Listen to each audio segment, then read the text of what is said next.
ونصلي ونسلم على سيدنا محمد رسوله النبي الكريم أما بعد أعوذ بالله من الشيطان الرجيم بسم الله الرحمن الرحيم إنا أرسلناك شاهدا ومبشرا ونذيرا لتؤمنوا بالله ورسوله وتعزروه وتوقروه صدق اللہ مولانا العظیم۔ محترم مشائخ و علماء کرام و معزز حاضرین اور عزیزان گرامی قدر، اللہ رب العزت کا احسان اور کرم ہے کہ اس نے ہمیں حضور نبی اکرم صلی اللہ تعالی علیہ وآلہ وسلم کی ذکر پاک کی اس مبارک محفل کو منعقد کرنے کی توفیق مرحمت فرمائی۔ حاضرین محترم،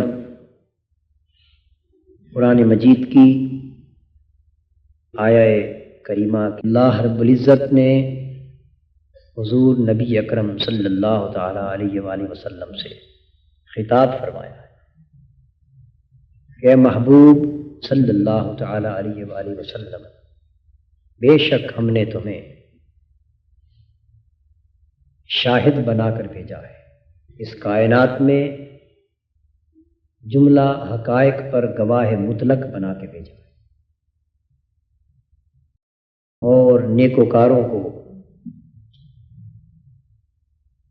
خوشخبری سنانے والا بنا کر بھیجا ہے، اور سرکشوں اور باغیوں کو اللہ کے عذاب کا خوف سنانے والا بنا کر بھیجا ہے۔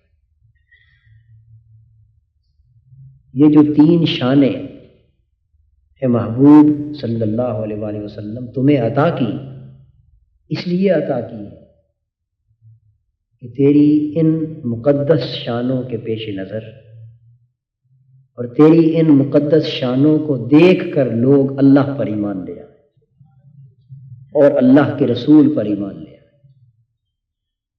گویا اس آیت کریمہ میں حضور علیہ الصلوۃ والسلام کے ان تین صفات کو اور ان تین کمالات کو اور ان تین شانوں کو ایمان باللہ اور ایمان بالرسالت کی بنیاد قرار دیا جا رہا ہے۔ لِتُؤْمِنُوا بِاللَّهِ وَرَسُولِهِ، تجھے اے محبوب جو مبشر بنایا ہے، شاہد بنایا ہے، نذیر بنایا ہے، اور اتنی نکھری ہوئی اجلی شانوں کے ساتھ تجھے دنیا میں بھیجا ہے، ان صفات و کمالات کے حسن سے آراستہ کر کے جو دنیا میں بھیجا ہے۔ کیوں بھیجا ہے؟ اس لیے بھیجا ہے کہ لوگ تیری ان شانوں پر نظر ڈالیں اور تیری صفات و کمالات کے اس حسن کو دیکھیں اور اللہ پر ایمان لے آئیں اور اللہ کے رسول پر ایمان لے آئیں۔ اور اللہ کے رسول پر ایمان لائیں تو پھر اس ایمان کا تقاضا بھی پورا کریں، اور وہ تقاضا اس جگہ کیا بیان ہو رہا ہے؟ تعزروہ وتوقروہ، کہ جس نبی صلی اللہ علیہ وآلہ وسلم کو دیکھ کر وہ اللہ پر ایمان لے آئے ہیں، اور جس نبی کی عظمت اور اس کی رفعت اور اس کی شان و شوکت کو دیکھ کر وہ ایمان کی دولت سے بہرہ ور ہوئے ہیں، اب وہ اس ایمان کا حق یوں ادا کریں کہ اس نبی کی تعظیم کریں اور اس نبی کی توقیر کریں۔ یہ آیت کریمہ کے وہ چند الفاظ ہیں جو میں نے آج کی گفتگو کے عنوان کے طور پر منتخب کیے۔ حاضرین محترم، یہ بات اس آیت کریمہ سے اور قرآن مجید کے متعدد دیگر مقامات سے اچھی طرح ثابت ہے کہ انبیاء علیہ السلام دنیا پر اللہ کی کامل نشانی کے طور پر تشریف لاتے. یوں تو دنیا میں اللہ کی بے شمار نشانیاں، زمین و آسمان کی تخلیق اور اس کائنات پست و بالا کی وسعتیں، اور جو کچھ اس میں ہے اس کی ہر شے اللہ رب العزت کی شان خلاقیت پر دلالت کرتی. یہ سب اللہ کی نشانیاں، اللہ کی آیتیں اور اس کی قدرت کی علامتیں. لیکن ان تمام نشانیوں میں اور ان تمام علامتوں میں اور ان تمام آیتوں میں سب سے بڑی آیت، سب سے بڑی علامت اور سب سے کامل نشانی جو کارخانہ قدرت سے صفحہ ہستی پر بھیجی جاتی ہے وہ اللہ کے نبی کی ذات ہوتی ہے. نشانی اس لیے بھیجی جاتی ہے کہ اسے دیکھ کر اصل حقیقت کے ہونے پر اعتبار آتا ہے. علامت کا مقصد ہی یہ ہوتا ہے کہ وہ کسی کے ہونے کی نشاندہی کرتی ہے، اور علامت چونکہ اصل کی اور حقیقت کی نشاندہی کے لیے ہوتی اور وہ اصل اور حقیقت پر دلالت کرتی، اس لیے علامت جتنی کامل ہوگی اس کی دلالت بھی اسی قدر کامل ہوگی. نشانی جتنی بہتر ہوگی اسی قدر نکھر کر اصل حقیقت کا چہرہ بے نقاب ہوگا، اسی قدر اصل حقیقت کا حسن آشکار ہوگا. اس لیے اس کائنات میں جو کچھ ہے، اینما تولوا فثم وجہ اللہ، تم جدھر بھی چہرہ کر لو، جدھر بھی دیکھو، اسی سمت تمہیں اللہ کی قدرت کا چہرہ نظر آئے، اللہ کی نشانیاں نظر آئیں، اس کی حسن خلاقیت کے جلوے نظر آئیں، اس کی حسن ربوبیت کی نشانیاں ہی نشانیاں پاؤ گے. تو ہر شے کو جب دیکھا جاتا ہے تو اس کا وجود اس کے خالق کی نشاندہی کرتا ہے. لیکن اللہ کے نبی کو اس لیے بھیجا جاتا ہے کہ وہ اللہ کی ذات کے وجود پر دلالت مطلقہ رکھتا ہے، اس حسن مطلق کے وجود پر کامل دلالت کرتا ہے. اس لیے وہ نبی اللہ پر ایمان لانے کا باعث ہوتا ہے. یہ وجہ ہے کہ قرآن مجید اللہ رب العزت کے مضمون توحید کو حضور علیہ الصلوۃ والسلام کی زبان اقدس سے ادا کرواتا. فرمایا گیا قل هو اللہ احد، اے محبوب صلی اللہ علیہ وآلہ وسلم تو فرما دے کہ وہ اللہ ہے اور وہ ایک. اے محبوب تم فرما دو کہ وہ اللہ ہے جو ایک. بیان اللہ کی وحدانیت کا مضمون ہو رہا ہے، بیان اس کی توحید مطلق کا مضمون ہو رہا ہے، اللہ کی ہستی کا ذکر ہو رہا ہے، اس کے ایک ہونے کا بیان ہے. لیکن فرمایا یہ جا رہا ہے کہ محبوب بات میری ہے لیکن تو کہے. بے شک بات میری، مضمون میرا ہے، ذکر میرا ہے، لیکن ادا تو اپنی زبان سے. اس لیے کہ مجھے تو کسی آنکھ نے دیکھا ہی نہیں ہے، اور میری آواز کو کسی فرد بشر کے کان نے براہ راست سنا ہی نہیں ہے. اور پھر کوئی آنکھ نہ میرا احاطہ کر سکتی، نہ میرے ادراک کا حق ادا کر سکتی، بلکہ ہر شے کا احاطہ میں کرنے والا. پھر کوئی شے میری مثیل نہیں جو اس طرح مجھے قیاس کیا جا سکے.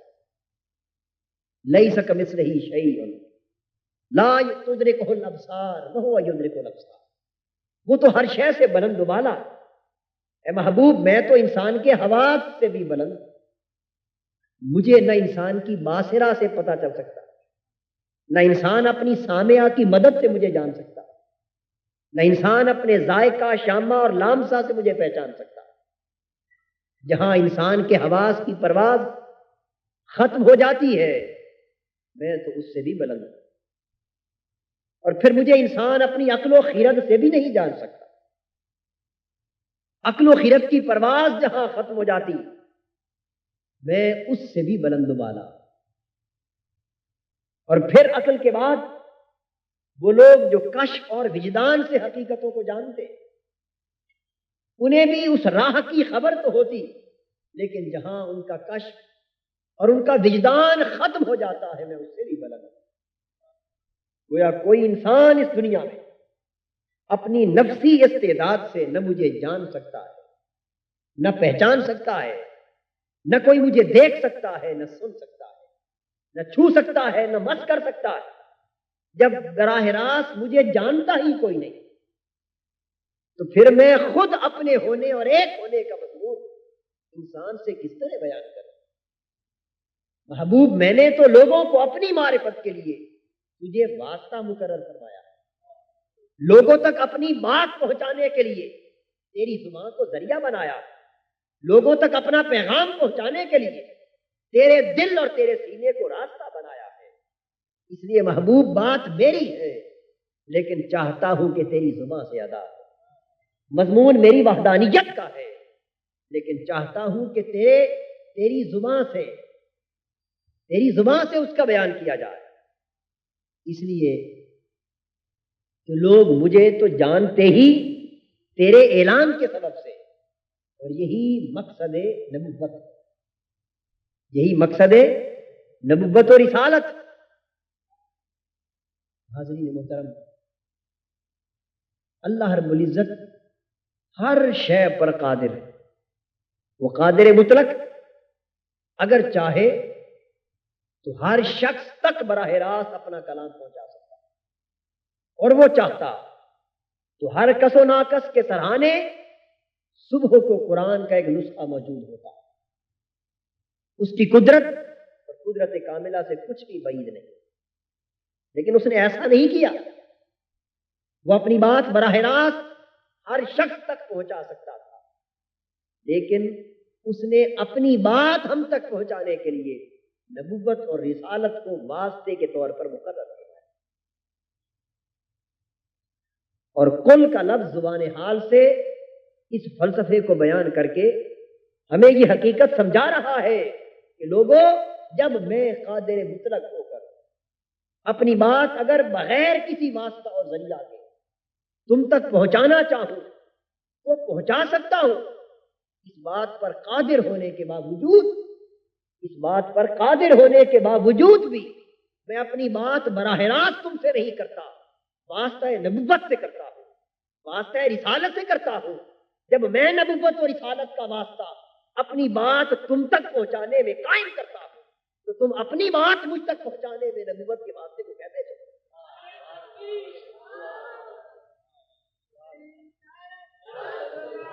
تم اپنا مدعا مجھ تک پہنچانے میں رسالت کے واسطے کو کیسے چھوڑ سکتے؟ یعنی اللہ رب العزت کا تعلق بندوں سے ہو اس میں بھی واسطہ نبوت حق ہے، اور بندے کا تعلق رب سے ہو اس میں بھی واسطہ نبوت حق.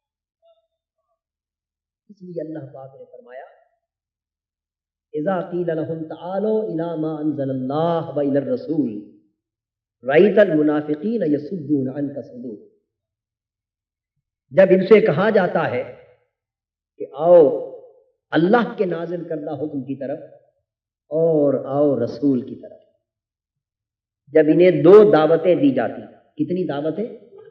دعوت الی اللہ اور دعوت الی الرسول، یا دعوت الی ما انزل اللہ اور دعوت الی الرسول، دو دعوتیں دی جاتی، ایک دعوت اللہ کی طرف، اللہ کے حکم کی طرف، اور ایک دعوت اللہ کے رسول کی طرف. قرآن کیا کہتا ہے؟ قرآن مجید کا ارشاد ہے رأیت المنافقین یصدون عنک صدودا.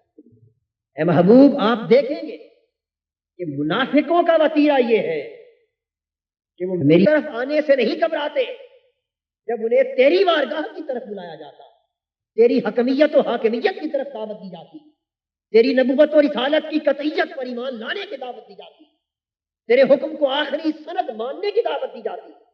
جب تیری بارگاہ اقدس میں جبین نیاز خم کرنے کی اور جبین اطاعت جھکا دینے کی اور جب انہیں اتباع جھکا دینے کی بات کی جاتی ہے تو محبوب میری طرف آنے سے نہیں گھبراتے، تیری بارگاہ میں جھکنے سے، تیرے در کی طرف آنے سے پسو پیش کرتے، یصدون عنک صدودا، تیری طرف آنے سے گردن پھیر دیتے۔ ایسے لوگوں کو قرآن نے کیا کہا؟ رأیت المنافقین، تم دیکھو گے کہ منافق یہ کرتے ہیں کہ تیری طرف آنے سے گردن پھیر دیتے۔ تو یا قرآن مجید کا دو ٹوک فیصلہ یہ ہے کہ اللہ رب العزت پر ایمان اور اللہ رب العزت کے ساتھ تعلق وہی معتبر ہے جو واسطہ رسالت سے، جو واسطہ نبوت سے ہو۔ حذف رسالت کے ساتھ اللہ پر ایمان لانے کی بات کرنا، یہ یا تو منافقت ہے یا کفر۔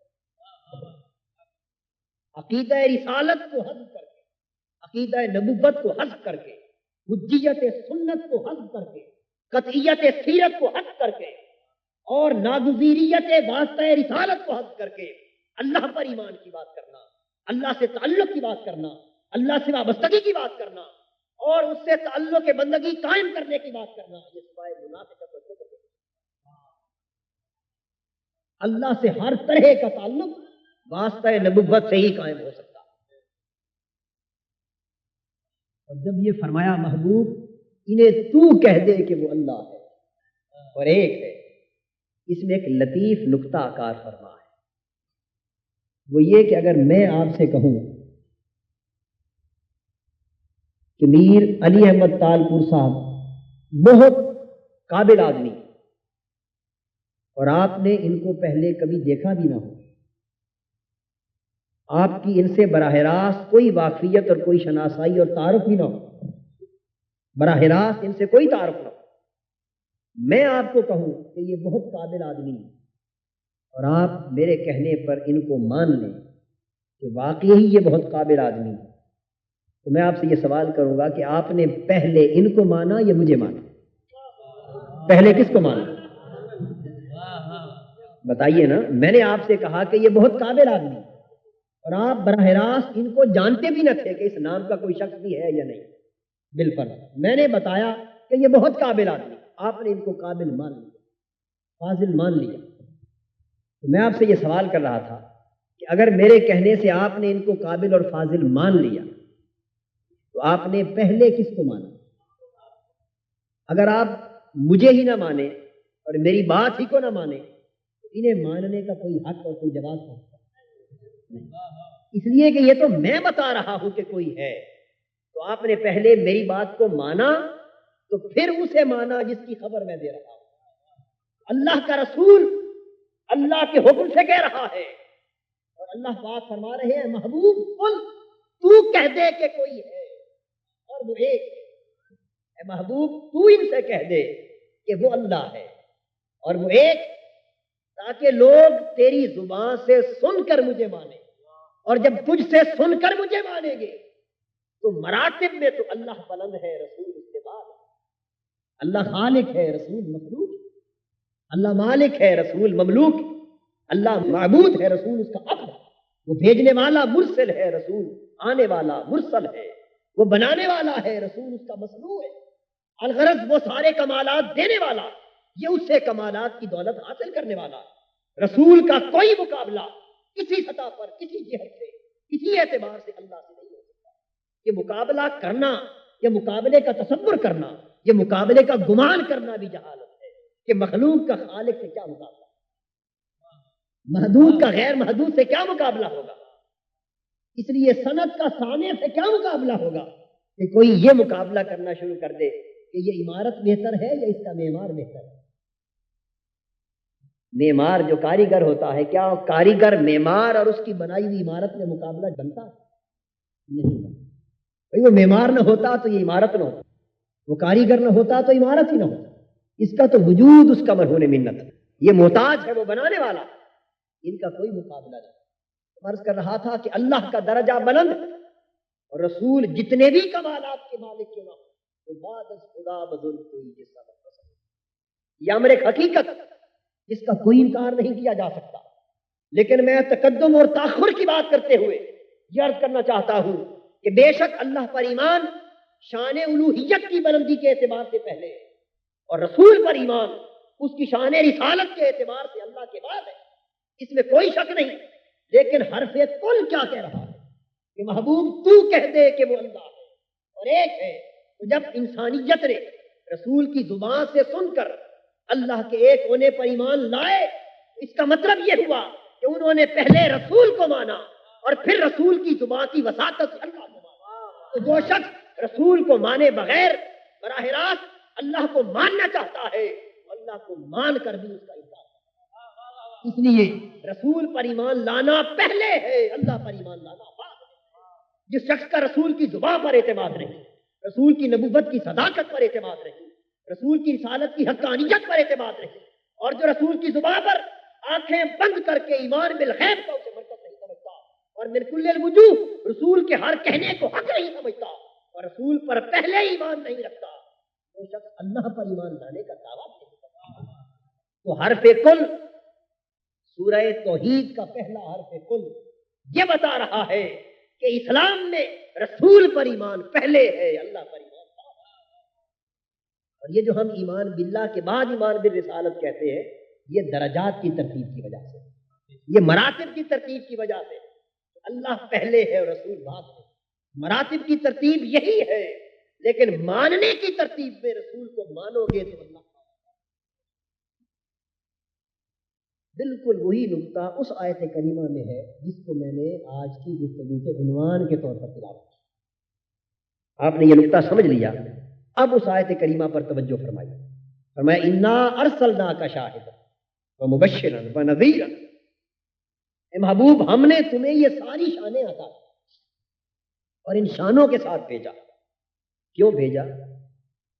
جب ایک دعویٰ کیا جاتا ہے اور کسی کو اتنی شان کمالات دے کر بھیجنے کا دعویٰ کیا جاتا ہے، صاف ظاہر ہے کوئی اس کی علت بھی تو بیان ہوگی، کوئی حکمت بھی تو بیان ہوگی، کوئی اس کا خاص سبب بھی تو مذکور ہوگا۔ اتنی شانیں دے کر کیوں بھیجا؟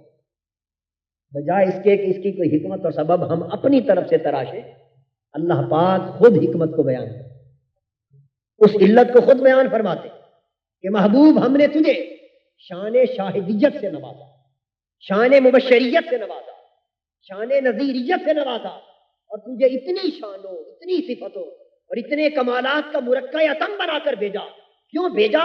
کہ لتؤمنوا باللہ ورسولہ، کہ لوگ اتنی شانوں والا رسول دیکھیں تو رب کی شان یاد آئے، اس رسول کو دیکھیں تو رب پر ایمان لے آئے، اور دیکھیں کہ جس کا بھیجا ہوا اتنا بلند و بالا ہے، اس کا بھیجنے والا کیسا ہے، جو شاہد خود اتنا کامل ہے، تو اسے منصب شاہدیت پر فائز کرنے والا کتنا کامل ہوگا۔ اس لیے یہ شانیں دے کر بھیجا تاکہ محبوب تیری وساطت سے لوگ ایمان لے آئے، اور ایمان چونکہ محبوب تیرے سبب سے لائے ہیں، اس لیے حق یہی ہے کہ ادب بھی تیرا کرے، تعظیم و تکریم بھی تیری کرے، تعظیم و توقیر بھی تیری کرے۔ اب یہ تعظیم و توقیر جو تقاضا ایمان ہے، اس کی میں حضور علیہ الصلوۃ والسلام کی نسبت سے امت کے کتنے تعلق بنتے ہیں، ان تعلقات میں اس کی جگہ کو متعین کرنا چاہتا ہوں۔ اللہ رب العزت نے حضور علیہ الصلوۃ والسلام کو 3 طرح کے کمالات عطا فرمائے۔ کتنی قسموں کے؟ 3 قسموں کے کمالات عطا فرمائے۔ کچھ کمالات وہ ہیں جن کو فضائل کہا جاتا ہے۔ کیا کہتے ہیں؟ فضائل۔ کچھ کمالات وہ ہیں جن کو شمائل کہا جاتا ہے، اور کچھ کمالات وہ ہیں جنہیں خصائل کہا جاتا ہے۔ 3 کمالات: فضائل، شمائل اور خصائل۔ فضائل وہ کمالات ہیں جن میں ہاتھ کی انگلی ہلتی ہے تو چاند کا سینہ چر جاتا ہے۔ فضائل کا تعلق اس کمال سے ہے کہ ہاتھ اٹھتا ہے تو ڈوبا ہوا سورج پلٹ آتا ہے۔ یہ سب فضائل کے باب میں۔ فضائل کا تعلق اس کمال سے کہ جسد اطہر مس ہوتا ہے تو سوکھا ہوا کھجور کا تنا زندہ ہو جاتا ہے، اس تنہ حنانہ زندہ ہو جاتا ہے۔ فضائل کا تعلق اس کمال سے ہے کہ توجہ ہوتی ہے تو ہاتھوں میں کنکریاں بول پڑتی۔ فضائل کا تعلق اس کمال سے کہ توجہ فرماتے تو ہاتھ سے چشمہ بہ نکلتا، اور مردے زندہ ہو جاتے ہیں، اور فضاؤں اور ہواؤں سے گزرتے ہیں تو ہوائیں معطل ہو جاتی ہیں، اور لعاب دہن لگتا ہے تو آنکھوں کی بینائی لوٹ آتی ہے۔ ان سارے کمالات کا تعلق فضائل سے، یہ ایک طرح کے کمالات ہیں۔ کمالات نبوت کی دوسری قسم شمائل ہے۔ شمائل میں آقا دو جہاں کی ظاہری شخصیت کا حسن و جمال آ جاتا ہے بطور خاص۔ اس میں وہ کمال ہے جس سے حضور علیہ الصلوۃ والسلام کے حسن سراپا کا بیان۔ وہ جو ایک صحابی کہتے ہیں کہ 14ویں رات کا چاند چمک رہا اور حضور علیہ الصلوۃ والسلام سرخ دھاری دار ڈوروں والی چادر زیب تن فرما کر آرام فرماتے، اور میرا دل چاہا کہ میں دیکھوں تو صحیح کہ محبوب کتنا پیارا ہے، کتنا حسین ہے۔ وہ کہتے ہیں میں ایک نظر چاند پر ڈالتا، 14ویں رات کے چمکتے ہوئے چاند، ایک نظر حضور کے چہرہ اقدس پر ڈالتا، بار بار دیکھتا رہا، موازنہ کرتا رہا۔ وہ کہتے ہیں اللہ کی عزت کی قسم، میں اس نتیجے پر پہنچا کہ چاند کے حسن کا کوئی مقابلہ نہیں حضور کے حسن کے ساتھ۔ وہ احسن عندی من القمر، میری نگاہ ان کو چاند سے کہیں زیادہ خوبصورت پا رہا۔ اس کا تعلق شمائل سے، حضور علیہ الصلوۃ والسلام کی شخصیت کے ظاہری پہلوؤں کا حسن شمائل کے کمالات میں آتا ہے۔ یہ دوسری قسم۔ اور تیسری قسم کمالات نبوت کی خصائل ہے۔ خصائل میں حضور کی عادات شریفہ آتی ہے، حضور کا خلق آتا ہے، میل ملاپ آتا ہے، بول چال کے آداب آتے ہیں، لین دین کے معاملات اور ان کا حسن آتا ہے، حضور کا حسن معاشرت آتا ہے، حسن معیشت آتا ہے، حسن اخلاق آتا ہے، حسن عبادت آتا ہے۔ تو یہ جو خصائل ہیں، ان خصائل کو اصطلاحاً سیرت کہا جاتا ہے۔ یہ جو آپ کا جلسہ ہے سیرت النبی ہے، میں یہ عرض کرنا چاہتا ہوں کہ سیرت حضور کے کل کمالات کا نام نہیں ہے۔ سیرت حضور علیہ الصلوۃ والسلام کے جملہ کمالات نبوت کا نام نہیں ہے۔ یہ کمالات نبوت کی کتاب میں سے صرف ایک باب، سیرت حضور کے کمالات میں سے ایک باب ہے فقط، جس کا تعلق خصائل نبوت کے ساتھ، جس کا تعلق حضور کے مزاج اقدس کے ساتھ ہے، حضور کی عادات مبارکہ، حضور کے اخلاق حسنہ کے ساتھ۔ اور پھر اس سے اوپر ابھی شمائل کا باب ہے، اس سے اوپر ابھی فضائل کا باب ہے، اور اس طرح حضور کے کمالات ان تین انواع اور اقسام میں منقسم ہیں۔ جب آپ حضور علیہ الصلوۃ والسلام کے کمالات کی تین قسمیں سمجھ گئے، اب اگلی بات سمجھنا آسان ہے کہ امت کا تعلق اور ایک امتی کا تعلق حضور علیہ الصلوۃ والسلام پر ایمان لانے کے بعد حضور علیہ الصلوۃ والسلام سے بھی تین طرح کا، ایمان لانے کے بعد امتی کا تعلق بھی حضور کی ذات اقدس سے تین طرح کا، اور وہ تین قسمیں کیا ہیں؟ ہر قسم حضور کے کمالات کے ایک باب سے جنم دے رہے ہیں۔ فضائل کہ حضور کے کمالات نبوت کی ایک نوع ہے، اس کی نسبت سے امتی کا تعلق نبی کے ساتھ تعظیم و تقدیس ہے۔ فضائل اس لیے بیان کیے جائیں اور بیان کیے گئے، قرون اولیٰ میں، قرون وسطیٰ میں اس پر کتابیں لکھی گئی، اس پر طویل مبسوط کتب لکھی گئی، نظم اور نثر کی صورت میں بہت کچھ کلام صادر ہوا، اور خود قرآن مجید نے حضور کے فضائل کو بیان کیا۔ حدیث نبوی میں فضائل پر ابواب قائم کیے گئے، محدثین نے فضائل پر کتب لکھی، اس لیے لکھی کہ جب عقائد و جہاں کے فضائل کی عظمت اجاگر ہوتی تو دلوں میں حضور کی عظمت کا سکہ بیٹھتا، اور جو فضائل سے آگے ہی ہوتی دل تعظیم کے ساتھ دہلیز مصطفیٰ پر جھکتا چلا جاتا۔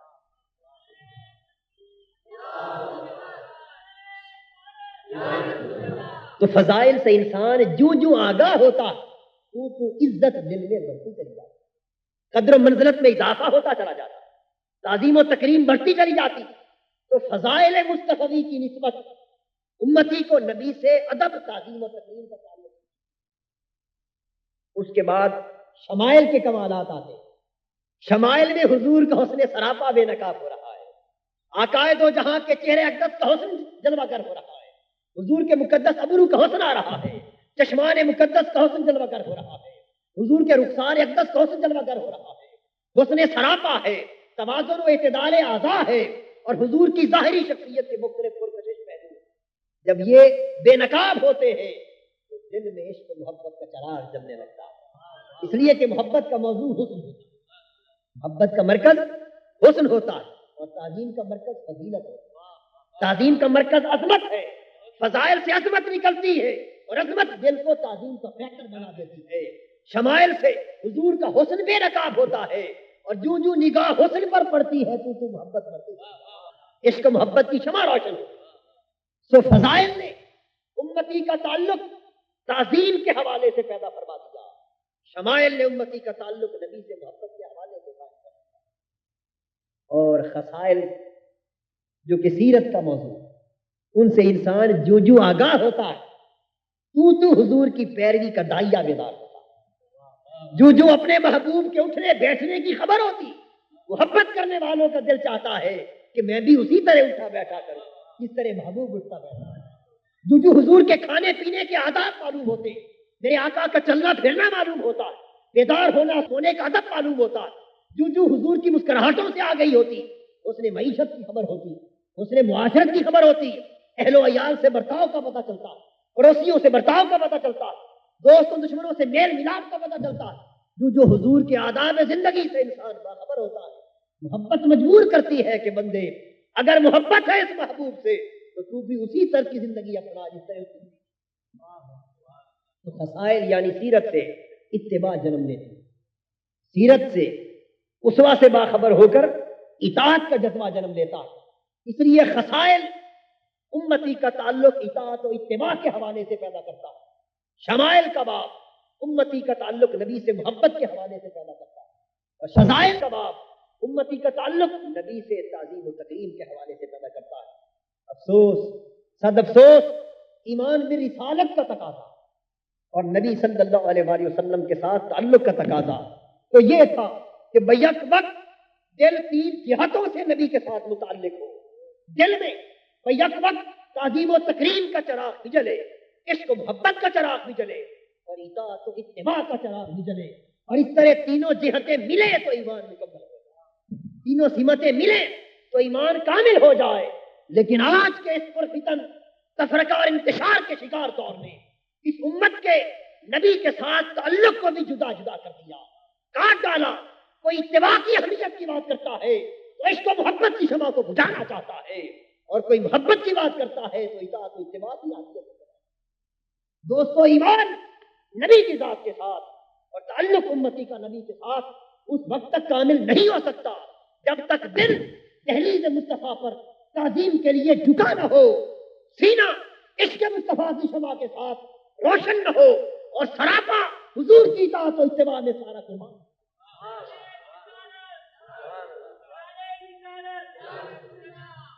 جب ایک امتی ہر اعتبار سے اپنے آپ کو ان تین تعلقات کے سپرد کر دیتا ہے اور اس طرح حضور سے کامل تعلق میں اور کامل وابستگی میں یکتا ہو جاتا ہے، اس وقت اس کا ایمان مکمل ہوتا ہے اور وہ ایمان کے تقاضوں کی تکمیل کر رہا ہوتا ہے۔ گویا اب ہماری گفتگو یہاں تک پہنچی کہ حضور پر ایمان لانے کے کم سے کم تین تقاضے اس آیت کریمہ کی روح سے یا کمالات کی روح سے، ورنہ بات کرنے کو قرآن مجید کی اور بھی بہت آیات کریمہ ہیں اور تقاضے بھی بیان ہوئے، جہاں یہ فرمایا گیا فالذین آمنوا بہ وعزروہ ونصروہ واتبعوا النور الذی انزل معہ، یہاں چار تقاضوں کا ذکر ہے۔ تو اس طرح چار ہو یا تین، بنیادی طور پر تقاضوں کا مسئلہ میں نے آپ کو، ایمان تب مکمل ہوتا ہے جب یہ سارے تقاضے بیک وقت پورے کیے جائیں، ان میں سے کسی ایک کو بھی چھوڑ دیا جائے تو ایمان ناقص رہتا ہے، ایمان کی تکمیل نہیں ہوتی۔ اجمالی طور پر تینوں چیزوں کی اہمیت میں نے عرض کر دی، اب تھوڑی تفصیل کے لیے میں صرف ترتیب کے اعتبار سے پہلی بات کو لیتا ہوں، کیونکہ آیت کریمہ جو تلاوت کی تھی اس کا موضوع یہی تھا۔ نبی صلی اللہ علیہ وآلہ وسلم پر ایمان کا پہلا تقاضا یہ ہے کہ تعظیم و تکریم کا حق ادا کیا جائے، یہ پہلا تقاضا جو دوسرے دو تقاضوں سے جدا نہیں کیا جا سکتا، لیکن سر دست آج کی نشست کی گفتگو کے لیے کچھ روشنی میں اس تقاضے پر ڈالتا ہے۔ قرآن مجید میں فرمایا گیا تُعَزِّرُوهُ وَتُوَقِّرُوهُ، ایمان لا کر اللہ اور اللہ کے رسول پر اس رسول کی تعظیم و توقیر کر. یہاں تعظیم سے کیا مراد ہے؟ حضرت عبداللہ ابن عباس رضی اللہ تعالیٰ عنہ وہ بیان فرماتے ہیں کہ تعزیر سے مراد یہ ہے کہ اے تجلو لوگوں حضور علیہ الصلوۃ والسلام کی عظمت بیان، حضور کی تعظیم و توقیر. تعزیر سے مراد تعظیم، تکریم. اس سے مراد تجلو ہو. حضرت عبداللہ ابن عباس ترجمان القرآن، اور حضور نے ان کو حبر هذه الامہ کہا، اس امت کا سب سے بڑا عالم. وہ ابن عباس کہتا ہے کہ تعذروہ سے مراد اے تجلو، نبی کی تعظیم و تکریم کا حق ادا کر. اور مبرد اسی مقام پر تعذروہ کا معنی بیان کرتے ہوئے فرماتے ہیں اے تبالغوا فی تعظیم. فرماتے ہیں کہ قرآن مجید کا حکم تعذروہ، اس کا معنی یہ ہے کہ لوگوں نبی صلی اللہ علیہ وآلہ وسلم کی محض تعظیم نہ کرو، بلکہ تبالغوا فی تعظیم ہی، نبی کی تعظیم میں مبالغہ کرو. نبی کی تعظیم میں مبالغہ کرو، یہ معنی ہے تعظیم کا. نبی کی تعظیم میں مبالغہ کرو، یہ قرآنی حکم ہے. اور امام مبرد یہاں اس آیت کریمہ کا بھی معنی ہے. قاضی ایاز رحمۃ اللہ تعالی علیہ نے الشفاء میں اس معنی کو بیان کیا اے تبالغوا فی تعظیم، کہ نبی کی تعظیم میں مبالغہ کرو. اور مبالغہ کہتے ہیں وہ حد جسے عام ذہن حد تصور کرتا ہو اس سے آگے نکل جاتا. عام ذہن جسے حد مانتا ہو اس سے آگے گزر جانا، اسی کو مبالغہ کہتے ہیں. اس کا مطلب یہ ہوا کہ تعظیم والد کی بھی ہوتی ہے، تعظیم استاد کی بھی ہوتی ہے، تعظیم شیخ کی بھی ہوتی ہے، تعظیم بڑوں کی بھی ہوتی ہے. سو ہر ایک کی تعظیم کرو اس کی حد تک. اسلام نے یہاں یہ تعلیم دے دی کہ باپ کی تعظیم کرو لیکن اس کی بھی ایک حد ہے. ماں باپ کی تعظیم کرو ایک حد تک، بڑوں کی تعظیم کرو اس کی بھی ایک حد، استاد اور شیخ کی تعظیم کرو اس کی بھی ایک حد. جس کسی کی تعظیم کا وقت آئے حد کو قائم رکھو، جب رسول کی تعظیم کا وقت آئے تو حد کو عبور کرو.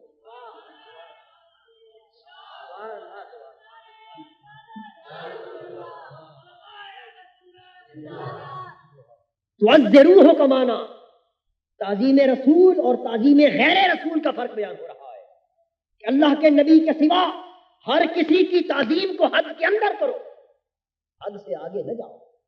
ہر کسی کی تعظیم حد کے اندر رہ کر کرو، لیکن جب نبی اکرم کی تعظیم کا وقت آئے تو حدوں سے آگے نکل جاؤ اور مبالغہ کرو کہ نبی کی تعظیم کی کوئی حد نہیں ہے، اس کی کوئی لمٹ نہیں ہے، اس کی کوئی انتہا نہیں ہے. نبی کی تعظیم کبھی ختم نہیں ہوتی، بڑھتے چلے جاؤ، بڑھتے چلے جاؤ، اور اتنا بڑھو کہ بس نبی کو خدا نہ بناؤ، بس نبی کو معبود نہ بناؤ، نبی کو شان الوہیت کا مالک نہ بناؤ، نبی کو سجدہ اور عبادت اور پرستش کے لائق نہ جانو. بس خدائی کو چھوڑ کر، الوہیت اور ربوبیت کو چھوڑ کر، معبودیت کو چھوڑ کر باقی تعظیم کا جو کچھ ہے وہ رسول کے قدموں میں جانا. تعذروہ کا معنی اب یہ ہوا اے تبالغوا فی تعظیم ہی، کہ نبی خدا تو ہو نہیں سکتا، اور خدا کے سوا باقی جو کچھ ہے وہ نبی سے نیچے. بعد از خدا بزرگ توئی قصہ مختصر ہے کہ نبی اور اللہ کے مابین اوپر کوئی حد کمال نہیں.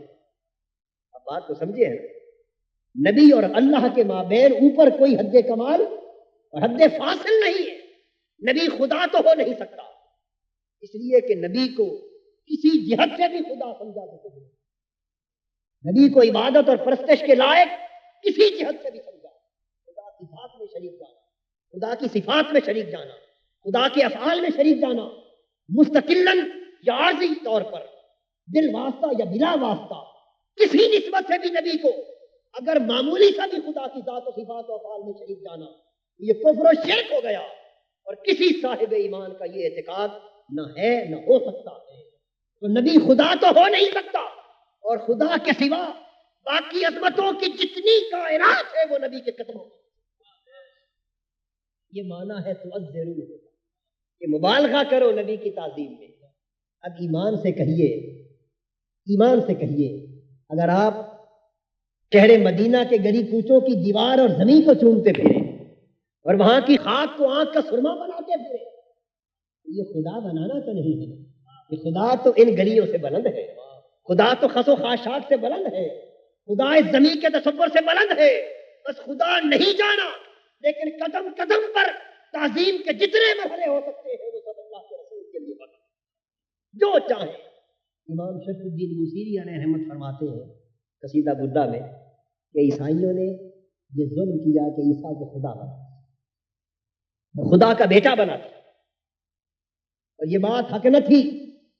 فرماتے ہیں بس مسلمانوں تم نبی صلی اللہ علیہ وآلہ وسلم کو خدا نہ کہو، خدا یا خدا کا بیٹا نہ کہو، باقی جو دل میں آئے کہہ دو وہ بھی کم، جو دل میں آئے کہہ دو وہ بھی کم ہے کہ نبی اس سے بھی بلند ہے، نبی اس سے بھی بلند ہے. اعتمالہ فی تعظیم، جب نبی کی تعظیم کی باری آئے تو اسے مبالغے کے ساتھ کرو. وہ مبالغہ کیا ہے میں اس کی بھی مثال سمجھا دیتا ہوں، پہلے قرآن سے پھر حدیث سے کہ نبی کی تعظیم میں مبالغہ کیا ہے. وہ مبالغہ ہماری نسبت سے قرآن مجید میں اللہ پاک نے نبی صلی اللہ علیہ وآلہ وسلم کی تعظیم کے آداب کو بیان فرمایا. ارشاد فرمایا لا ترفعوا اصواتکم فوق صوت النبی. اے لوگو جب میرے نبی کی مجلس ہو تو میرے نبی کی آواز سے اپنی آواز بھی اونچا نہ کیا کرو. یہ عام مخلوق کے حوالے سے تعظیم میں مبالغہ نہیں تو کیا ہے؟ کیوں؟ اگر آگے دیکھیے آیت بیان کرتے ہیں نبی کی آواز سے بھی اپنی آواز کو اونچا نہ کرو. اور پھر فرمایا لا تجہروا لہ بالقول کجہر بعضکم، کہ نبی کو جس طرح ایک دوسرے کو بے تکلفی سے اونچا پکار کر بلاتے ہو بے تکلفی سے، میرے نبی کو پکارنے کا وقت آئے تو بے تکلفی سے نہ پکارا، اور جس طرح ایک دوسرے کو بلاتے ہو وہ انداز نبی کو بلانے کا نہ ہو. اگر ایسا کر دو گے تو ان تحبط اعمالکم وانتم لا تشعرون. اگر تمہاری آواز نبی کی آواز سے اونچی ہو گئی تو تمہاری زندگی کے سارے اعمال سلب ہو گئے، تمہاری زندگی کی ساری نیکیاں جاتی رہی، زندگی کے سارے تہجد جاتے رہے، صدقات و خیرات جاتے رہے، ساری عبادات جاتی رہی، وانتم لا تشعرون، اور تمہیں خبر بھی نہ ہوگی کہ تم تباہ ہو. اس لیے کہ اگر خبر ہو جائے کہ میرے اعمال غارت گئے تو انسان توبہ کرے. اگر پتہ چل جائے کہ میں لٹ گیا اور میری نیکیاں جل گئی تباہ ہو گئی تو پھر انسان توبہ کی طرف رجوع کرتا، اور ساری نیکیاں لٹ جائیں اور پتہ بھی نہ چلے تو پھر انسان لٹ بھی جاتا ہے اور نیکی کا گھمنڈ بھی باقی. یہ ہے کہ ایسا مارے جاؤ گے ادنا سی بے ادبی پر کہ کبھی توبہ بھی نہ کہ یہ خبر ہی نہ ہونے پائے گی کہ نیکیاں لٹ گئی. یہ تعظیم کے ادب میں مبالغہ نہیں تو اب کیا. فرمایا لا تقدموا بین یدی اللہ ورسولہ، لوگوں اللہ اور اللہ کے رسول سے کبھی پہل نہ کیا کرو. صحابہ کرام نے قربانی کر لی عید الاضحیٰ کا دن، جبکہ ابھی حضور نے قربانی نہ کی. جب پتا چلا کہ وہ تو قربانیاں کر کے آئے اور حضور نے ابھی قربانی کرنی، حکم ہوا کہ جو تم قربانیاں کر کے آئے ہو جب تک میرا نبی قربانی نہ کر لے گا اس سے پہلے میں کسی کی قربانی کے عمل کو بھی اپنی بارگاہ میں قبول. قربانی کرنا کمال صدق و اخلاص اور کمال درجے کی عبادت ہے یا نہیں؟ اللہ کی عبادت ہے. اللہ کی عبادت بھی اللہ کو قبول نہیں اگر نبی سے پہلے. یہ تعظیم میں مبالغہ ہے، یہ تصور ہے تعظیم میں مبالغہ جو قرآن پاک دے رہا ہے. اور صحابہ کرام کا عمل اسی حکم الہی کا. صحابہ کرام کی پوری زندگیوں کو اگر کھنگال کر دیکھا جائے تو وہ حضور علیہ الصلوۃ والسلام کی تعظیم کے لیے کتب احادیث گواہ ہے. حضور کی تعظیم کے لیے صحابہ نے کسی حد کو مقرر نہیں کیا. تعظیم رسول کے لیے صحابہ کے ہاں کوئی حد نہ تھی، بلکہ وہ حد سے گزر جاتے. وہ تعظیم رسول میں مبالغہ کرتے، اس لیے کہ جتنی بڑھ چڑھ کر تعظیم کرتے اتنا ایمان کا نہیں، کیونکہ یہ ایمان کا تقاضا ہے. بھئی جس طرح انسان بڑھ چڑھ کر اللہ کی عبادت کرے گا، جتنا بڑھ چڑھ کر مجاہدہ کرے گا، اسی قدر ایمان کامل ہوگا، اسی قدر معرفت نصیب ہوگی، اسی قدر وصال الہی اور قرب الہی نصیب ہوگا. تو جس طرح اللہ کی نسبت میں بندے کے لیے عبادت کی کوئی حد نہیں ہے، بندے عبادت میں اس سے آگے نہ بڑھ، نہیں، عبادت جہاں تک ہو سکے کرتا چلا جا. اس طرح نبی کے ساتھ امتی کی نسبت میں تعظیم کی کوئی حد نہیں، جہاں تک ہو سکے کرتا چلا جا. تو صحابہ کا عمل یہ تھا کہ حضور کی تعظیم کے لیے کوئی حد مقرر نہ کرتے تھے. عروہ بن مسعود صلح حدیبیہ کے موقع پر کفار مکہ کی طرف سے حضور علیہ الصلوۃ والسلام کی بارگاہ میں جاسوس بنا کر بھیجا گیا، اور ڈیوٹی اس کی یہ لگائی گئی کہ جا کر ذرا دیکھو کہ مسلمان اور صحابہ اپنے نبی کے ساتھ کیسا برتاؤ کرتے ہیں اور وہ کیا کر رہے ہیں اور ان کے معاملات کیسے. عروہ بن مسعود حضور علیہ الصلوۃ والسلام کی بارگاہ میں حاضری دے کر جب پلٹا تو واپس جا کر اس نے جو رپورٹ سبمٹ کی، جو اس نے واپس جا کر جو کچھ دیکھا تھا اسے خلاصتاً بیان کیا، اس کا بیان سننے کے لائق. اب یہ اس وقت وہ شخص بیان دے رہا ہے جو غیر مسلم ہے، جو کافروں کا نمائندہ ہے، اور دور کھڑا ہو کر ایک مبصر ہے، مشاہدہ کر کے جو کچھ آنکھوں سے دیکھ رہا ہے وہ جا کر بیان کرتا. وہ کہتا ہے کہ میرے ساتھیوں، تم اس نبی کو شکست نہیں دے سکتے، اس نبی کی فوج کو، اس نبی کے غلاموں کو تم ہرگز شکست نہیں دے سکتے، اس لیے کہ میری آنکھوں نے جو کچھ دیکھا ہے وہ بیان سے باہر ہے. اب عروہ بن مسعود کے الفاظ عرض کرتا ہوں، وہ جا کر بیان کرتے، لا یتوضؤ الا ابتدروا وضوءه قادوا یقتتلون علیہ. اس نبی کی تعظیم کا کیا عالم بیان کروں؟ میں نے آنکھوں سے دیکھا ہے کہ وہ نبی جب وضو کرتا اس کے صحابہ ارد گرد جو جھرمٹ کی صورت میں کھڑے ہوتے، وہ بڑھ کر اس کے وضو کا ایک ایک قطرہ اٹھا لیتے اور وضو کے پانی کا ایک قطرہ بھی زمین پر گرنے نہ دیتے. قادو یقتتلون علیہ، اور وہ یوں جھپٹتے تھے کہ یوں لگتا تھا جیسے جنگ کر دیں گے، یعنی یوں ہرس کرتے تھے، جھپٹتے تھے، پانی کا ایک قطرہ بھی زمین پر نہ گرنے. اور جب ہم وضو کرتے ہیں ہمارے وضو کا پانی مائع مستعمل مکروہ ہوتا ہے، لیکن وہ کہتا ہے کہ میں نے آنکھوں سے صحابہ کو دیکھا کہ ان کا نبی وضو کرتا تو قطرہ قطرہ بھی اٹھا کر ولا یبسط وساطا ولا یختم نخامتا الا ابتدروا بأكف ایدیہم وَدَلَقُوا بِهَا وُجُوهَهُمْ وَأَجْسَادَهُمْ.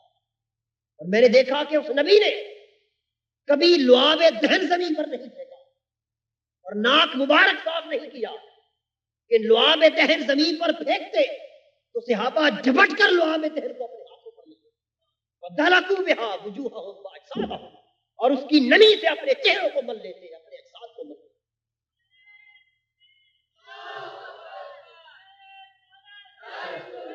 یہ کون کر رہے ہیں؟ ابو بکر کر رہے ہیں، یہ عمر، عثمان اور علی کر رہے ہیں، یہ 1400 صحابہ کی پوری جماعت کو، جن کے اسی عمل کے وقت اللہ پاک یہ شہادت اتار رہا ہے، رضی اللہ عن المؤمنین، اللہ ان مومنوں سے راضی ہو گیا جنہوں نے بیعت رضوان کی.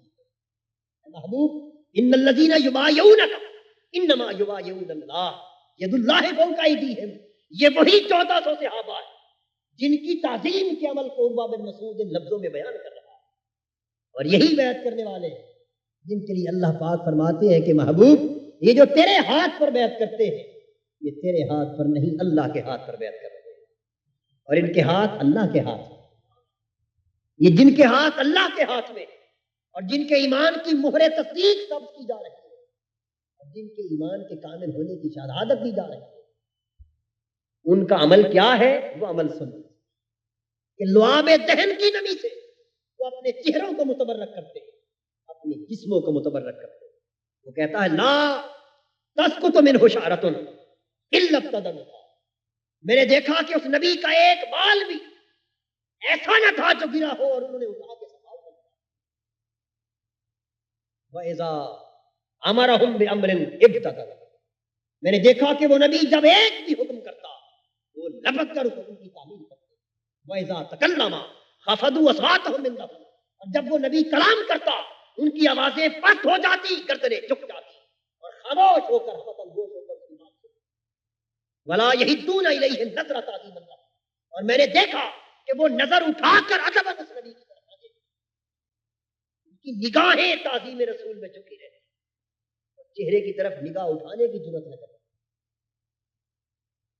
اس کے بعد وہ کہتے کہ واللہ رأیت کیسر فی ملکہ ورأیت کسریٰ فی ملکہ ورأیت النجاشی فی ملکہ واللہ ما رأیت ملکا احد قط مثل محمد فی قومہ واللہ ما رأیت ملکا یعظم اصحابہ ما یعظم محمد اصحابہ، کہ خدا کی قسم میں نے کیسر کو ملک روم کے اندر اپنے جاہ و جلال کی حالت میں دیکھا ہے، میں نے کسریٰ کو ملک ایران میں اپنی تمکنت اور جاہ و شوکت کی حالت میں دیکھا ہے، اور میں نے نجاشی کو حبشہ میں اپنے جاہ خسروانہ میں دیکھا ہے۔ خدا کی قسم آج تک کیسر، کسریٰ اور نجاشی سمیت دنیا کے کسی بادشاہ کی وہ تعظیم میں نے اس کی سلطنت میں نہ دیکھی، میں نے اس کے درباریوں میں نہ دیکھی، جو محمد کی تعظیم اس کے اصحابہ میں دیکھی۔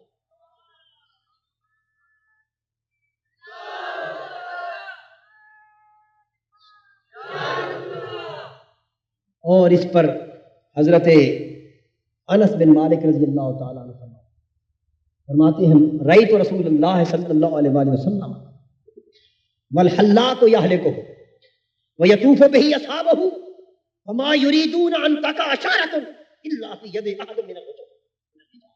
تو خدا کی قسم میں نے رسول پاک صلی اللہ علیہ وآلہ وسلم کو آنکھوں سے دیکھا۔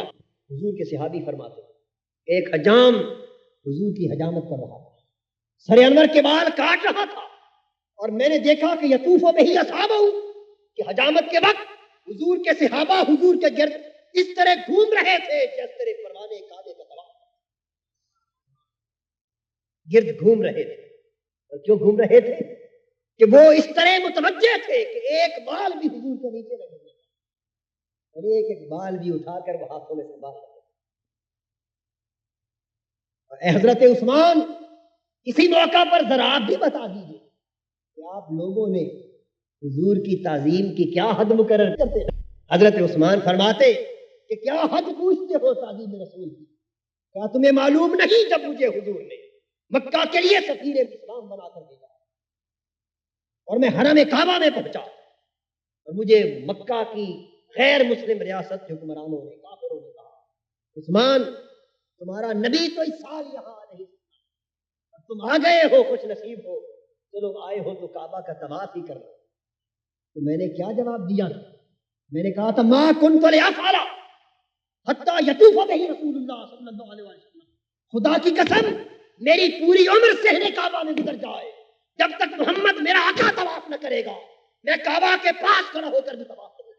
صحن کعبہ میں کھڑے ہو کر کعبہ کی طرف نظر اور کہتے ہیں ما کنت لافعل حتی یطوف بہ رسول اللہ، جب تک میرا آقا طواف نہ کرے مجھے کیا ضرورت ہے کہ میں طواف کروں۔ ان کی تعظیم کا تصور یہ تھا کہ وہ کہتے کعبہ یقیناً کعبہ ہے، لیکن اس سے ہماری نسبت ہی کیا ہے اگر رسول کی نسبت ہے؟ یہ نسبتیں سب رسول کے سبب سے تھی، یہ تعظیمیں سب رسول کے سبب سے تھی، یہ الفتیں سب رسول کے سبب سے تھی۔ وہ ہر شے کو رسول کی تعظیم کے سبب سے ان کے لیے تعظیم رسول کی کوئی حد نہ تھی، تعظیم رسول کی کوئی حد نہ تھی۔ اور صحیح بخاری حضرت انس بن مالک سے پوچھی اور حضرت سہل بن سعد ساعدی سے پوچھی کہ آپ لوگ اس نبی پاک صلی اللہ علیہ وسلم کی تعظیم کس طرح کرتے ہیں؟ تو کہتے ہیں کہ سن لے تعظیم کا یہ عالم، ان ابا بکر کان یصلی لهم فی واجع النبی الذی توفى فیہ حتی اذا کان یوم الاثنین وهم صفوف فی الصلاۃ فکشف النبی صلی اللہ علیہ وسلم ستر الحجرہ ينظر الینا وهو قائم کان وجهه برکۃ مصافح فهممنا ان نفتتن من الفرح برؤية النبي صلى الله عليه وسلم واشار الينا النبي ان نتموا صلاتكم وارخوا الصف وناقص ابو بکر على عقبيه يسر الصف واشار الينا النبي ان نتموا صلاتكم وارخوا الصف۔ کیا پوچھتے ہو کہ ہم حضور کی تعظیم کیسے کرتے ہیں؟ اور سن لو، جب حضور علیل ہو گئے، مرض الوفات میں مبتلا ہوئے، جب کبھی ایسا ہوا حضرت ابو بکر کو مصلی پر کھڑا کرتے، ابو بکر صدیق حضور کے قائم مقام مصلی پر امامت کرواتے۔ فرماتے ہیں 2 دن گزر گئے، حضور علالت کے باعث، جسمانی کمزوری کے باعث باہر نماز پڑھانے کے لیے تشریف نہ لا سکے، اور عشاق کی نگاہیں چہرہ پاک کو دیکھنے میں ترس گئے۔ 2 دن اندازہ کر لیں کہ جو نگاہ ایک لمحہ بھی چہرے سے نہ ہٹتی، وہ 2 دن سے ترس گئی۔ ایسے صحابہ تھے، حدیث میں آتا ہے کہ وہ نماز میں پہلی صف پر دائیں ہاتھ کھڑے ہوتے، حضور نماز پڑھتے اور وہ حالت نماز میں حضور کا چہرہ تکتے رہے، حضور کا چہرہ پاک تکتے رہے۔ یہ صحابہ کے عشق اور تعظیم کا یہ عالم ہے۔ فرماتے ہیں آنکھیں ترس گئی تھی، حضور کا چہرہ دیکھ نہ پائے، حتیٰ کہ آقا دو جہاں صلی اللہ علیہ وسلم نے کچھ افاقہ محسوس فرمایا۔ حضرت ابوبکر نماز پڑھا رہے ہیں، صحابہ صف در صف حالت نماز میں جماعت میں کھڑے، نماز شروع ہوئی، حضور علیہ الصلوۃ والسلام نے افاقہ محسوس کیا۔ یہ صحیح بخاری کی حدیث سے صحیح ہے۔ آقا دو جہاں اٹھے اور آپ نے اپنے در دولت کا جو پردہ تھا دروازے پر لٹکا ہوا اس کو ہٹا دیا، ہٹا کر کھڑے ہو کر دیکھا، حضور کے قلب اطہر میں خیال آیا کہ میں اٹھ کے دیکھوں تو صحیح کہ میرے غلام میرے ابو بکر کے پیچھے کس طرح نماز پڑھے۔ یعنی دیکھنا چاہتے تھے نظارہ، جس طرح باپ اپنی اولاد کے عمل کو دیکھ کر خوش ہوتا ہے، استاد شاگردوں کا اتفاق دیکھ کر خوش ہوتا ہے، حضور کی آنکھیں چاہتی تھی کہ میں دیکھوں تو صحیح کہ میرے ابو بکر کے پیچھے کس طرح کھڑے ہو کے نماز پڑھا۔ حضور کھڑے ہو گئے، چہرہ اقدس حضور کا سامنے آیا، پردہ گھر کا ہٹ گیا۔ اب صحابہ کہتے ہیں، یہاں میں آپ کو دعوت دوں گا کہ تھوڑا سا تأمل کر، غور و خوض کر۔ صحابہ پہلے آ چکا ہم صفوف الصلاۃ، ابو بکر صدیق جماعت کرا رہے، صحابہ حالت نماز میں صف در صف کھڑے نماز پڑھ رہے۔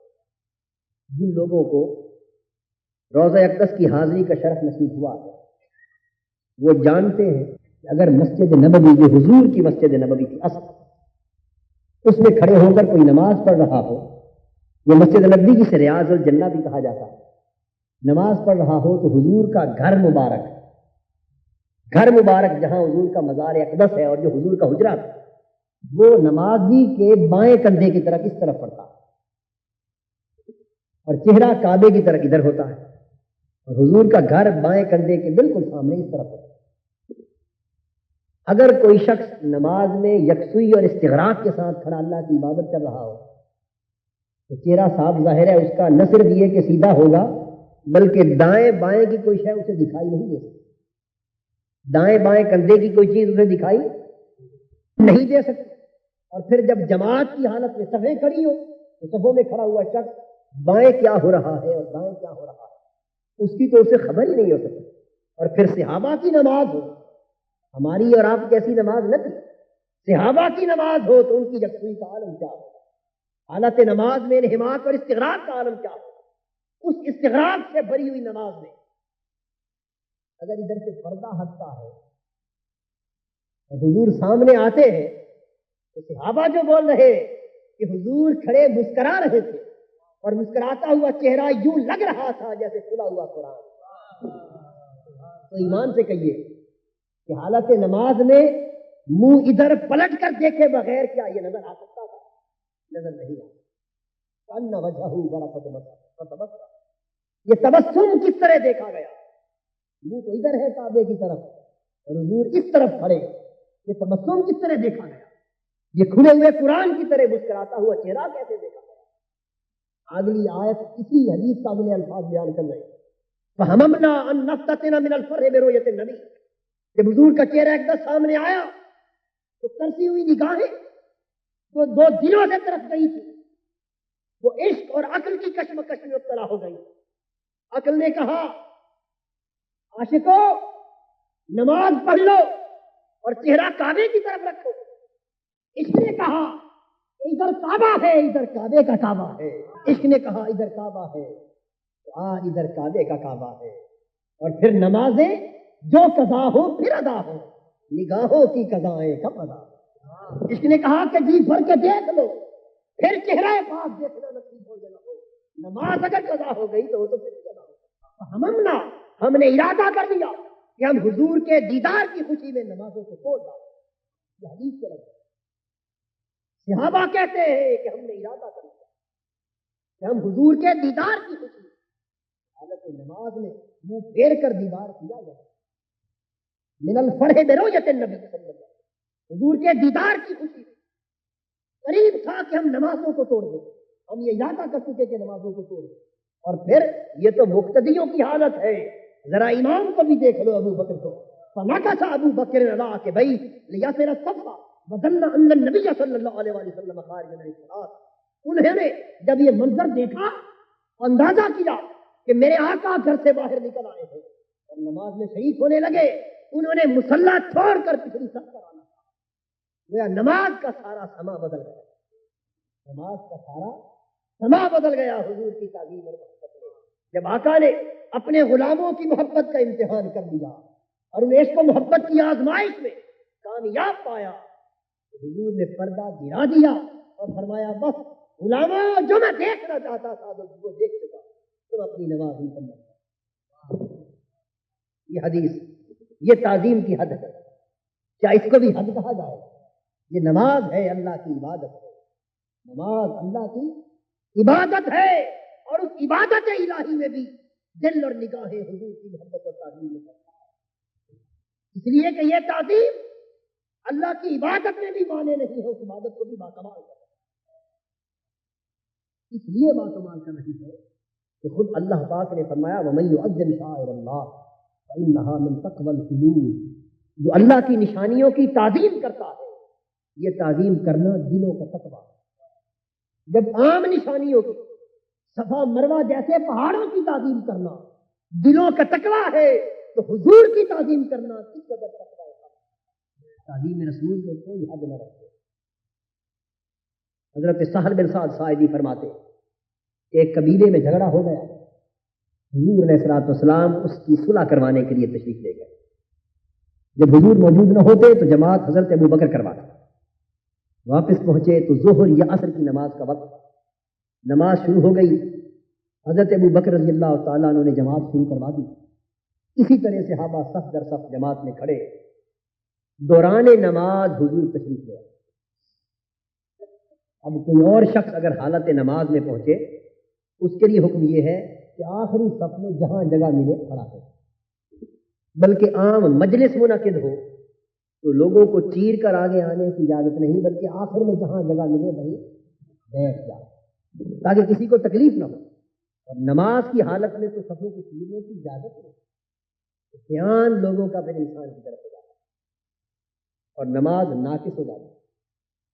حضور تشریف لائے، چاہتے تو آخری صف میں شریک ہو سکتے ہیں، لیکن حدیث پاک ہے نہیں، صفوں کو چیرتے ہوئے پہلی صف پر جائے. کون کس کا عمل ہے؟ خود رسول پاک صلی اللہ علیہ وسلم کا عمل. اور حضور کا عمل خود شریعت ہے. حضور کا عمل جو سنت رسول ہے وہ خود شریعت. تو گویا شریعت سے بتا رہی ہے کہ حضور صفوں کو چیر کر پہلی صف میں پہنچے. جب صحابہ نے دیکھا کہ حضور تشریف لائے، انہوں نے چاہا کہ اب جب حضور آ گئے ہیں تو ابو بکر کو بھی پتہ چل جانا چاہیے. تو صحابہ کرام نے حالت نماز میں حضور کو دیکھ کر اپنے ہاتھوں پر ہاتھ مارا. فصفق الناس، اس الٹے ہاتھ پر سیدھا ہاتھ مارا، گویا تالیاں الٹے ہاتھ کی تالیاں بجا اور شور مچ گیا. حدیث پاک میں شور مچ گیا، بہت تکلیف کی، ہاتھوں پر بہت ہاتھ مارے. حضرت ابو بکر رضی اللہ تعالیٰ نے مڑ کے دیکھتے نہ تھے، متوجہ نہ ہوتے تھے. نماز کا استغراق انہیں مانے ہوتا کیونکہ پیچھے سے آئے تھے. جب صحابہ نے دیکھا کہ ابو بکر رضی اللہ تعالیٰ نے پتہ نہیں چل رہا، انہوں نے اور زیادہ شور مچایا ہاتھوں پر ہاتھ مار کر، حتیٰ کہ سیدنا صدیق اکبر رضی اللہ تعالیٰ نے پیچھے متوجہ اور انہیں پتہ چل گیا کہ میرے آقا تشریف لائے. انہوں نے اسی کڑی حالت نماز میں مصلی چھوڑ کر پیچھے آنا چاہا. جب آقا نے دیکھا کہ ابو بکر میری تعظیم نے حالت نماز کے دوران مصلی چھوڑ کے پیچھے آیا، میں ابو بکر پیچھے نہ آ، یہی کھڑا رہے اور نماز سے جاری. آپ نے حضور کا یہ حکم سن کر اللہ کی بارگاہ میں شکر کی ادائیگی کے لیے ہاتھ اٹھا دیا. عرض کیا باری تعالیٰ تیرا شکر ہے کہ تیرے محبوب نے مجھے اس لائق لایا. جب شکرانہ ادا فرما چکے اس کے بعد پھر مصلی چھوڑ کے پیچھے تو مصلی خالی ہو گیا. حضور علیہ السلام آگے بڑھے اور آپ نے نماز مکمل کروائی. سلام پھیرنے کے بعد حضور پوچھتے ہیں یا ابا بکر ما مانا کا مرتو کا تثبت مکانک، ابو بکر جب میں نے تجھے حکم دیا تھا کہ تو اپنی جگہ پر کھڑا رہ، اپنے مقام کو نہ چھوڑ، پھر تجھے کس شے نے روکا؟ تو بجائے میری بات کو ماننے کے پھر بھی پیچھے ہٹا، کیا وجہ ہے؟ حضور نے سوال کیا۔ حضرت ابو بکر جواب دیتے ہیں یا رسول اللہ صلی اللہ علیہ وسلم ما کان لابن ابی قحافہ ان یصلی بین یدی رسول اللہ، حضور آپ کا حکم تھا آنکھوں پر، لیکن ابو قحافہ کے بیٹے ابو بکر کی یہ مجال نہ تھی کہ بے شک نماز ہی کیوں نہ ہو حضور پشت کے پیچھے کھڑے ہو، ابو بکر آگے بڑھے، اس لیے مصلی چھوڑ کے پیچھے آ گیا کہ حضور پشت کے پیچھے ہو تو ابو بکر کی نماز کی۔ یہ تعظیم رسول کی کیفیت تھی کہ حالت نماز میں کہ وہ یہ سمجھتے کہ چہرہ کعبے کی طرف ہو اور کعبے کا کعبہ پشت کے پیچھے ہو تو نماز ہوتی ہے۔ نماز اسی وقت ہوتی ہے کہ کعبے کا کعبہ بھی آ جائے۔ یہ ادب ہے، تعظیم ہے، تقریم ہے رسالت مآب صلی اللہ علیہ وسلم کا۔ تو صحابہ کرام کا یہ عمل رسول پاک صلی اللہ علیہ وسلم کی تعظیم و تقریم میں اور حضور کے عشق و محبت میں پھر حقیقت انہوں نے کامل اطاعت و اتباع کو اٹھاتا۔ دوستو جب کسی محبوب کی محبت اس حد تک دل میں گھر کر جاتا تو اس کی تعظیم و تقریم تقاضۂ ایمان ہو جاتا ہے، پھر وہ محبت اور وہ تعظیم اس امر کی اجازت ہی نہیں دیتی اس محبوب کے اسوہ کو چھوڑ دیا جائے، اس محبوب کی سیرت کو پشت کے پیچھے رکھ دیا جائے، اس محبوب کی طرز زندگی کو نظر انداز کر دیا جائے۔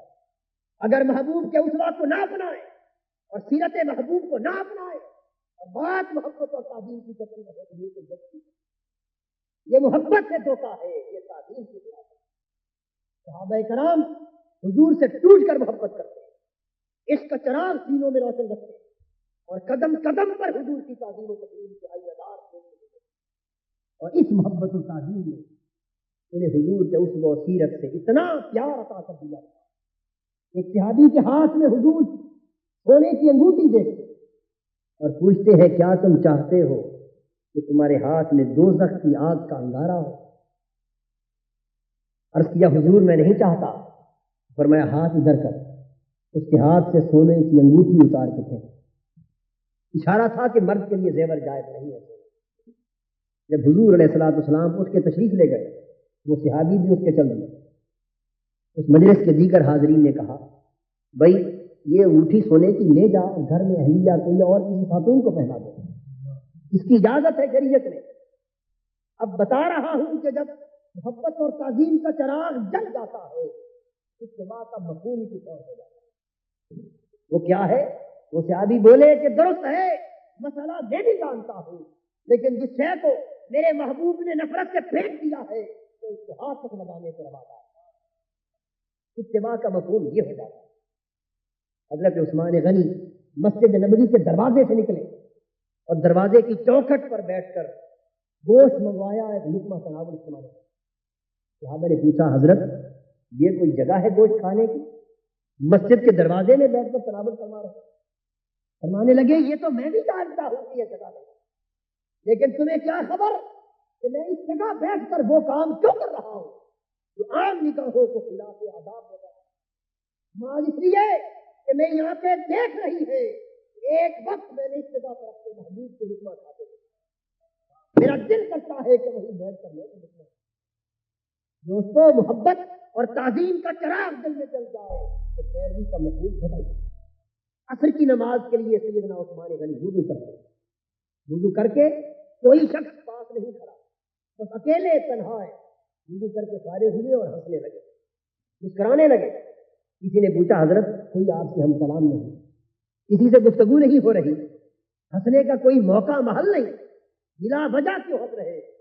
فرمانے لگے بھائی تمہیں کیا خبر، تم وجہ تلاش کرتے ہو اور میری آنکھیں یہ دیکھتی ہے کہ ایک روز اسی جگہ اسی وقت میرا محبوب مسکرا۔ میں نے حضور سے پوچھا حضور کیوں مسکرا رہے ہیں؟ حضور نے فرمایا اس لیے کہ میرے اللہ نے مجھ سے وعدہ کیا ہے کہ محبوب تیرا امتی جب وضو کرے گا اور اس کے جسم پر ایک ایک پانی کا قطرہ جب گرے گا اس کے ساتھ میں اسے خطاؤں اور گناہوں سے پاک کرتا چلا جائے گا اور فرشتے اس کی بخشش و مغفرت کے لیے دعائیں کرتے اور میں فرشتوں کو دعائیں کرتا ہوا دیکھ کر مسکرا رہا ہوں۔ میرے محبوب فرشتوں کو دیکھ کر مسکرایا. ہمیں وہ فرشتے تو نظر نہیں آ رہے لیکن محبوب کا مسکرانا تو یاد آ رہا ہے. اس مسکراہٹ کے پیش نظر مسکرا رہا ہے. یہ اتباع کا مفہوم ہے جو محبت کے خمیل سے جنم لیتا. حضرت عبداللہ بن عمر رضی اللہ تعالیٰ اپنی اونٹنی لے کر ایک کھلے میدان میں ایک ٹوٹا ہوا ویران کمرہ ہے اس کے ارد گرد طواف کرنے لگے. اونٹنی کو لے کر گھمانے لگے. صحابہ نے پوچھا ابن عمر اتنا جلیل القدر صحابی, اتنا صاحب عقل و خرد دانش مند کہ بغیر کسی سبب سے اس میدان میں اونٹنی کو گھمائے گا, اس کمرے کے گرد گھمائے گا. پوچھا حضرت کیا وجہ؟ فرمانے لگے میں کسی وجہ کی تلاش میں نہیں, بس میں نے ایک روز دیکھا تھا کہ میرا محبوب اپنی اونٹنی کو یہاں گھما. اب میرے دل میں آیا کہ میں بھی اسی جگہ پر اپنی اونٹنی کو گھماؤں. ارے جب عشق و محبت اور تعظیم و تکریم رسالت کا چراغ دل میں جل جائے تو اتباع پھر نس نس میں گھر کر جاتی ہے, پھر سیرت بدل جاتی ہے, پھر ارادی اور غیر ارادی طور پر حضور کے طرز زندگی اپنا لیا جاتا ہے. اس لیے پھر کیفیت یہ ہوتی ہے کہ مجھے کیا خبر تھی رکوع, مجھے ہوش کب کی سجود, مجھے کیا خبر تھی رکوع کی, مجھے ہوش کب کی سجود تھی, یہ تیرے نقش پا کی تلاش تھی کہ میں ذکر رہا. پھر نگاہیں محبوب کا نقش پا تلاش کرتی ہے, محبوب کی زندگی کے نقوش کو تلاش کرتی ہے, اور جہاں مل گیا تیرا نقش پا وہی میں نے کہا. جہاں محبوب کا نقش پا مل جاتا ہے وہ اسی مقام پر بیٹھ جاتے ہیں, اسی کو حاصل زندگی تصور کرتے ہیں. یہی ان کی زندگی ہوتی ہے, یہی ان کی بندگی ہوتی ہے.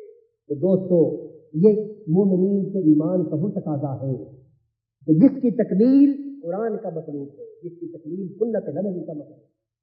اللہ کے رسول پر ایسا ایمان لایا جائے تو اس ایمان کے باعث 3 شمعیں دل میں روشن ہو جائے.